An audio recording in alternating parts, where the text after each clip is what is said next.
வணக்கம் மக்களே. இன்றைக்கி நம்ம இந்த வீடியோவில் ஏப்ரல் 13லேருந்து 19 வரைக்கும் இந்த தமிழ் புத்தாண்டிற்கான ஜாக்பாட் ராசிகளை தான் பார்க்க போகிறோம். முதலாவதாக மேச ராசிக்காரர்கள் கோபம், ஆவேசம் இதெல்லாம் தவிர்த்துக்கணும்.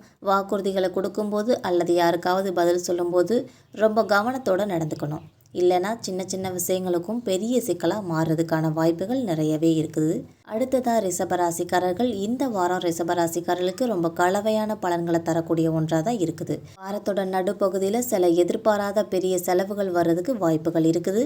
குழந்தைகள் தொடர்பான விஷயங்களை பொறுத்த வரைக்கும் உங்களுக்கு கவலையை ஏற்படுத்தக்கூடியது நடக்கும். குடும்ப உறுப்பினர்கள்கிட்ட எதிர்பார்த்த நேரத்தில் ஆதரவு கிடைக்காம மன உளைச்சலுக்கும் ஆளாக நேரிடலாம். இதுக்கப்புறமா மிதுன ராசிக்காரர்கள், இந்த வாரம் மிதுன ராசிக்காரர்களுக்கு ஒரு பரபரப்பான காலமாகவே இருக்கும். குடும்பம், வீட்டு காரியங்களுக்கு மட்டும் இல்லாமல் தொழில் மற்றும் வியாபாரத்துலேயும் ரொம்பவே அலைச்சல்கள் அதிகரிக்கும். தொடர்ந்து ஓடிக்கொண்டிருக்கிறதுனால ஆற்றல் குறைவு, சோர்வு இதெல்லாம் உண்டாகிறதுக்கான வாய்ப்புகள் இருக்குது. விரும்பிய வேலைகளை சரியான நேரத்தில் முடிக்கிறதுனால உங்களுக்கு உற்சாகமும் தைரியமும் அதிகரிக்கும்னே சொல்லலாம். இதுக்கப்புறம் கடகராசிக்காரர்களுக்கு இந்த வாரம் ரொம்ப மங்களகரமான நன்மைகளை கிடைக்கும்னே சொல்லலாம். திட்டமிட்ட வேலைகள்லாம் தாமதம் இல்லாமல் கரெக்டாக முடியும். குடும்ப உறுப்பினர்கள்கிட்ட முழு ஒத்துழைப்பு உங்களுக்கு கிடைக்கும். இதுக்கப்புறமா சிம்ம ராசிக்காரர்களுக்கு இந்த வாரம் அதிர்ஷ்டத்தை கொடுக்குற ஒரு வாரமாகவே இருக்குது. குடும்ப உறுப்பினர்கள்கிட்டேருந்து முழு ஆதரவும் அன்பும் உங்களுக்கு கிடைக்கும். உள்நாட்டிலும் வெளிநாட்டிலும் இருக்கிறவங்க கிட்டேருந்து ஆதரவு உங்களுக்கு மன உற்சாகத்தை ரொம்பவே அதிகரிக்கும். இதுக்கப்புறம் கன்னிராசிக்காரர்கள், இந்த வாரம் கன்னிராசிக்காரர்களுக்கு ஒரு நல்ல அதிர்ஷ்டமான வாரம்னே சொல்லலாம். தொழில் மற்றும் வேலையில் இது ஒரு உகந்த காலமாகவே இருக்கும். வேலை வியாபாரத்தை மேம்படுத்துறதுக்கான எடுக்கிற முயற்சிகள்லாம் நல்ல பலனை கொடுக்கும். இதுக்கப்புறம் துலாம் ராசிக்காரர்கள், இந்த வாரம் பெரிய முடிவுகள் எதையும் எடுக்காமல் தவிர்க்கிறது நல்லது. அவசரமாக எடுத்த முடிவுகள்லாம் அதுக்கப்புறம் வருத்தத்தை கொடுக்கக்கூடியதாக இருக்கும். மனக்குழப்பமாக இருந்தால் நல விரும்பிக்கிட்ட ஆலோசனை வாங்கிட்டு செய்யுங்க, அது உங்களுக்கு நல்லதை கொடுக்கும்.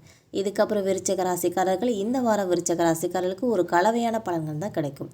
வாரத்தோட தொடக்கத்திலே நிறைய செலவுகள் வரும். குடும்ப உறுப்பினர்களோட உடல்நல குறைவு, வீட்டு பழுது பார்க்குறது, இந்த மாதிரி காரணங்களுக்காக நிறைய பணம் செலவிட வேண்டி இருக்கும்.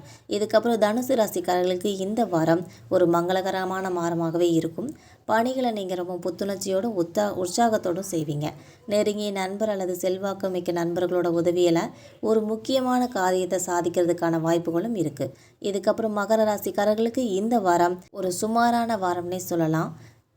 வருமானம், செலவுகள் இதெல்லாம் ரொம்ப நிதானமாக திட்டமிட்டு செஞ்சுருக்கணும். பயணம் செய்கிறதுக்கான சூழல் வந்தால் உடல் நலம், உடைமைகள் இதில் ரொம்பவே கவனம் செலுத்த வேண்டிய ஒரு நேரம்னே சொல்லலாம். இதுக்கப்புறம் கும்பராசிக்காரர்களுக்கு இந்த வாரம் ஒரு ரோலர் கோஸ்டர் போல் இருக்கும். சில சமயங்களில் வேலைகள் வேகமாக முன்னேறும், சில சமயங்களில் தடை ஏற்பட்டு தாமதமாகும். இதுக்கப்புறம் மீனராசிக்காரர்களை பொறுத்த வரைக்கும் இந்த வாரம் ரொம்ப மகிழ்ச்சியான ஒரு வெற்றியை கொடுக்குற வாரமாகவே இருக்குதுன்னு சொல்லலாம். நீண்ட தூரம் ஒரு வணிக பயணம் ஒன்று இந்த வாரம் உங்களுக்கு அமையிறதுக்கான வாய்ப்புகள் இருக்குது. தேங்க்யூ.